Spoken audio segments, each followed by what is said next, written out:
afternoon on this wet Tuesday afternoon to the joint meeting of the Glendale City Council and the Glendale Housing Authority being for December 14th, 2021, being called to order at 2:06. To help slow the transmission of COVID-19 and protect the health and safety of the community, City Council and all board and commission meetings will continue to be closed to the public for in-person attendance. Public is encouraged to watch and participate from the safety of their homes to practice social distancing. Meetings are broadcast live on Glendale TV, viewable on Spectrum Cable Channel 6 and AT&T Uverse Channel 99. Meetings are also streamed live in high definition on the city's webpage, glendaleca.gov/live, on youtube.com/myglendale, and on Apple TV, Roku, and Amazon Fire devices using a free app called ScreenWeave and choosing Glendale TV from the menu. For public comments and questions during the meeting, please call 818-937-8100.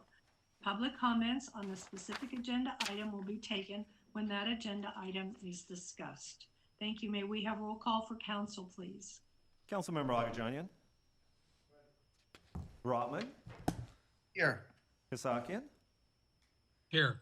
Najarian. Here. And Mayor Devine. Here. May we have roll call for housing? Authority Member Agajanian. Present. Agajanian. Present. Brotman. Here. Devine. Here. Najarian. Here. Parazian. Here. And Chair Kasakian. Here.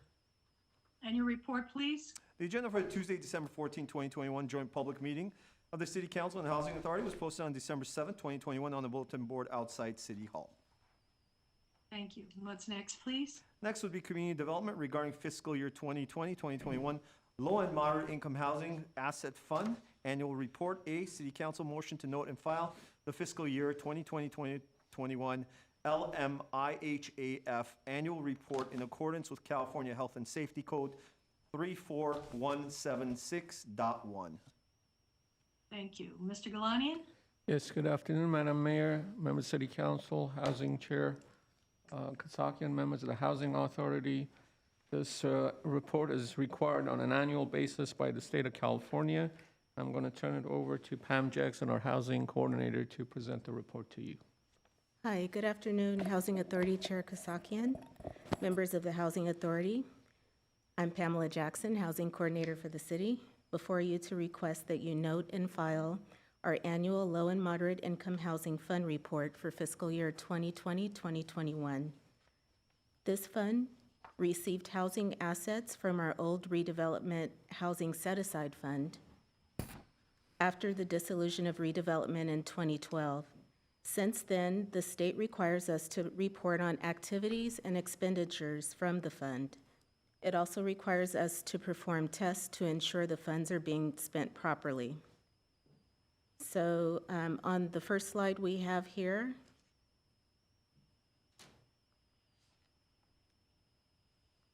there, okay. Okay, this is, Go ahead. this is a little different, but, okay, so, no, this is not. There. There we go. Okay, so if we can go to the first slide. There, Give me a second. Hold on. okay. Save out of here for a second.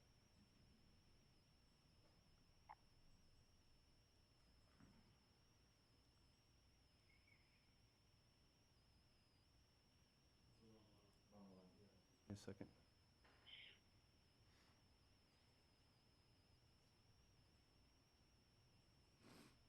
And more popping up.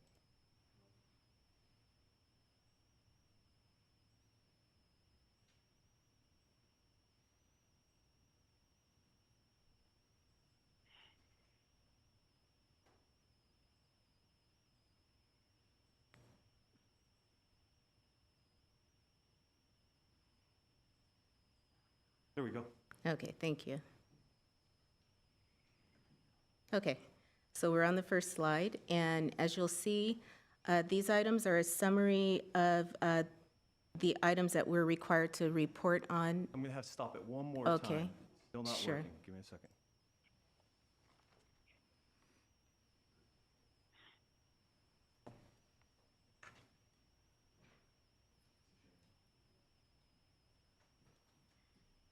Yes. Okay. Yeah, I guess I can continue. The first slide that we were going to show just highlights all of the items that we're required to report on each year to the state. And I'd like to highlight some of those items in the report. So the first thing we'll highlight is that our funding balance as of June 30th, 2021 was $8.8 million.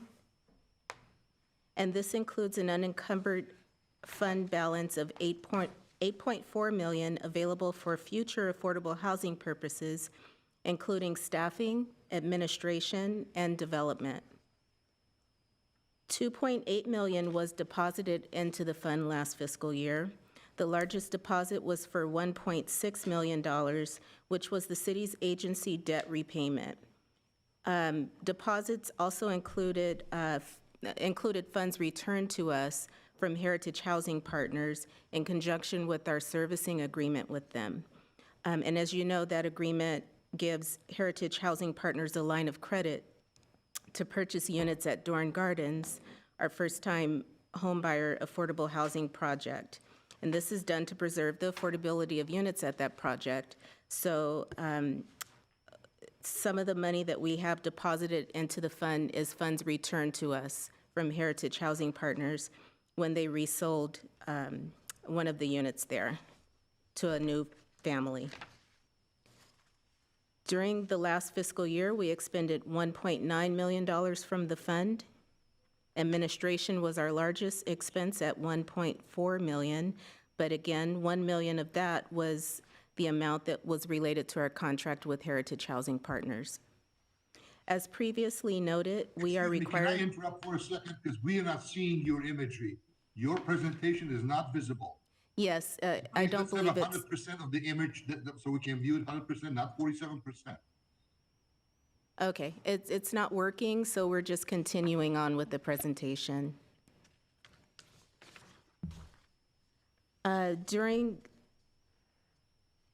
Okay, so we talked about how much we expended from the fund. We're also required to perform several tests to make sure that we are expending the funds properly. One of those tests is the senior housing test, and that requires us to calculate the percentage of senior rental housing units that we have assisted within the past 10 years. And that percentage must be below 50%. This year, we remain below that threshold with 32% of our units designated for senior housing over the past 10 years. Finally, we are required to report on the number of first-time homebuyer loans that we have within our portfolio. We began the fiscal year with 114 borrowers in our first-time homebuyer portfolio. Many of these borrowers make monthly payments to us. They're monthly interest-only payments. And we lost one of those units as a borrower sold their home on the open market, which was allowed with their agreement. They were required to pay us back their initial loan plus a share of the appreciation of their property, and so they paid us back a total of $146,000. So those were the items that we wanted to highlight today in the report. I'm sorry the presentation wasn't working, but are there any questions that you might have regarding the report? Are there any questions from colleagues? Laura? Yes, I have a question. Go ahead, Laura. Ms. Johnson? Yes. From that 144 amount for first-time home buyers, just one was sold, or Yes, so more than one? Yes, and what year? This year or before? I'm sorry, what was the last part of your question? What year was just withdrawn? I mean, just sold out.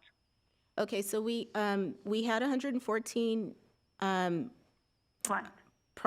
borrowers, and one of those people sold their home. She They're wants not to part know of, when. I'm That sorry, happened when? When? it was When did when within was the it fiscal sold? year. It was last year, in 2020. Oh, last year. Yes, Okay. Thank you. okay. I actually Thank have a you. question. Okay, Yes. Councilmember Brotman? Yeah, you mentioned that test for senior, I guess, for senior properties as Yes. it develop. And we're meeting that test, but we have a lot of senior housing that's coming online with, some of the affordable housing projects we've done. Are we close to hitting that? Can you tell us whether that's something that we need to keep an eye on going forward? Yes, we are keeping an eye on it, and we've accounted for that with all of the planning that we've done with the upcoming projects. So we're going to make sure that we're below that 50%. We may come a little closer to it, but we should remain below. Yeah, that was my question. Are we close? How close are we? Yeah, exactly. It's just for this fund that we're doing the calculation. Unfortunately, I don't have that exact number for you. We can get that to you, but I know that we will remain below the 50%. We can get you that percentage. Okay, no rush, but if you could let us know, it's good for Sure. us to be aware of that. Thank you. Just a clarification, the 50% test is just for this fund. So if you did use Measure S dollars for, let's say you used them exclusively, wouldn't count towards this number. I see. Okay, thanks. Okay, very good. Any other questions, comments? Madam, Do I hear from Councilmember Agajanian? yes. Go ahead. May I ask you, I'm sorry, that $146,790 this person or we received from LMIHAF, how much was appreciation for the unit and what was the dollar amount? I remember they were There- like 70-some thousand, but do you have exact figures? Yeah, their loan was approximately $25,000, the principal loan that they repaid to us. The remainder of that would be the appreciation. Like 121? So that particular house, if I recall, they purchased it for many years ago, Right. around maybe 110,000, and now it was worth $1 million.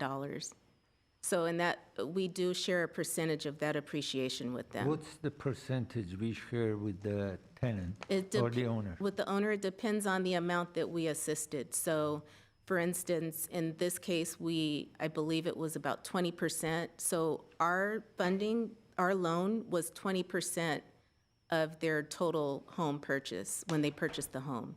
And so that 20% they have to share with us in appreciation. It's different for each borrower. It just depends on how much their loan was. Nice. So initially, we paid only 20% of the purchase price? About, yes. And the balance of it was paid by the tenant? By the owner, they had a down payment, and then the rest was their first mortgage. I mean, this, So ours was a second to help them fill the gap.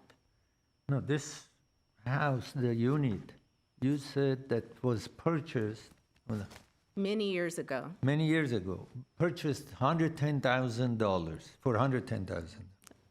And we paid $25,000 at that time. It was, I'm giving you approximate numbers, but yes. 25,000. So then the owner, we don't know how much he put down, because this kind of is strange. $110,000, 25% is My like numbers more may than be off. 20% of down payment, which they would ask. So then they didn't put anything. They put down a small amount of money on these loans back then. They were first-time homebuyers. They were moderate-income households. And so they did put down an amount, and then whatever gap that couldn't be filled with their first mortgage, we assisted them with. That's how the program worked. And so in exchange for that, they shared appreciation of their property over the years with us. Is In this- concept, we take a proportionate share of what we put in. So they repay the loan, and then we get a proportionate share of the appreciation. Because they still, whether it was by mortgage or down payment, they're still servicing the debt on the lion's share of that, 80% of that house. So they'll take 80% of the appreciation. We contributed 20% of the purchase price. We'll take 20% of the appreciation after they repay our loan. Okay. So those But it funds that was- we it get was back, done, they go but it- back into our fund, and we can use those funds for more affordable housing. Yeah, please. Thank you. Right. Seems like it was a good investment. It was. For the owner of the property, not for us as much. Good investment. Okay. Any other questions or comments? Okay, do I have then a motion to note and file? Counsel? I move the item, please. All right. Is there a second? Second. Okay, roll call, please. Yes. Council? Brotman? Okay, was that, yes, if you said Brockman, yes. Can't hear you, Aaron. Councilmember Agajanian? Yes. Brotman? Yes. Kasakian? Yes. Najarian? Yes. And Mayor Devine. Yes. And for housing? We don't need one for housing. Oh, you don't need for housing? Do we? No, you're right, Councilman Kasaki. Okay, next is Adjournment? Move to council. adjourn. Second. And Is there a motion to adjourn and a second for housing? Move to For adjourn. housing. Second, Thank you. you're adjourned for both. Okay, thank you. You're welcome.